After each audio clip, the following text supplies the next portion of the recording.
ये जो दो कैपेसिटर लगे हुए हैं, ठीक है, ये दो कैपेसिटर ये बस के कैपेसिटर होते हैं। अगर ये ड्राई हो जाएं या खराब हो जाएं, यानी कि डी वैल्यू हो जाए, तो उस सूरत में भी आपकी बैटरी ओवरचार्ज होती है।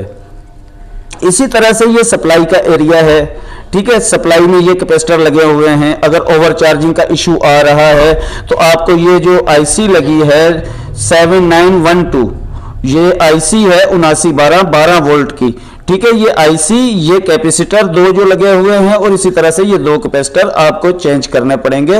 और इसके साथ साथ आपको ये बस के कैपेसिटर भी आपको तब्दील करने हैं। तो आगे बढ़ते हैं। अब अगला पॉइंट इसका जो है जहां से ये फॉल्ट हल होता है, ये तो आप देख रहे हैं कि ये जो रेफरेंस लगी हुई हैं, ये बस की रेफरेंस कहलाती हैं। ये बस की रेफरेंस होती हैं 1 मेगा ओहम की ये रेफरेंस होती हैं, ठीक है। इन रेफरेंस को आपको तब्दील करना है।